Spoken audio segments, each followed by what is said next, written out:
শুভ সকাল বন্ধুরা, সবাইকে জানাই শুভ সকাল বন্ধুরা। আজকে আমি অন্যরকমভাবে চিকেন বানাবো। এই দেখো, আলু সব মশলা, আলু ও চিকেনটাকে মাখিয়ে রেখেছি, 10 মিনিট ম্যারিনেট করে রেখে দিয়ে এদিকে আমি তেল গরম করতে দিয়েছি। ছোটো এলাচ, লবঙ্গ, দারচিনি, তেজপাতা তেল দিয়েছি। তেলটা গরম হয়ে গেলে এই চিকেন মাখানো ম্যারিনেট করা এই চিকেনটা আমি দিয়ে দেবো। তেল গরম হয়ে গেছে, চিকেনটা এর উপর ছেড়ে দেবো। এইভাবে চিকেন রান্না করে দেখো, ভীষণ ভালো লাগবে খেতে, ভাত দিয়েও ভালো লাগে এইভাবে চিকেন রান্না করে। আজ আমি এই পদ্ধতিতে চিকেন রান্না করেছি।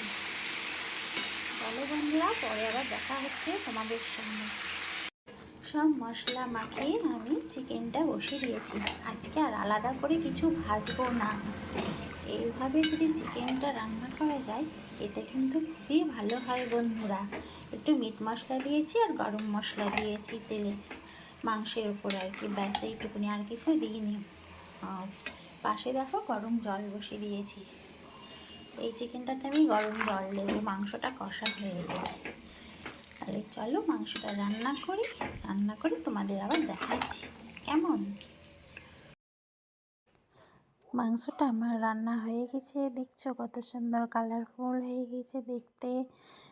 চলো তাহলে আরেকটু রান্না করে দেখাই তোমাদের। ঝোলটা ফুটছে দেখছো, আর একটু গ্রেভি হবে দেখো কত সুন্দর কালারটা হয়েছে, দেখেছো? এইভাবেই মাংস রান্না করলে কিন্তু বেশি ভালো লাগে গো খেতে। আমি অনেক কবার ট্রাই করেছি, কিন্তু খুব ভালো লাগছে খেতে, খুব ভালো স্বাদ হয়েছে। চলো দুপুরে আসছি খাওয়া দাওয়ার সময়। দেখো ভাত নিয়ে নিয়েছি, সঙ্গে নিয়েছি স্যালাড, করলা সিদ্ধ, চাটনি আর চিকেন তো আছেই। স্যালাডটা তো লাগবেই, ধরো আমার মেয়ের বিশেষ করে প্রয়োজন হয়, স্যালাড ছাড়াও খেতেই পারে না। তার লেবুটা আজকে দেওয়া হয়নি, লেবুটা আনা হয়নি জানো তো। চলো তাহলে নেক্সট ব্লগে আবার তোমার সঙ্গে দেখা হচ্ছে। Tata, bye bye.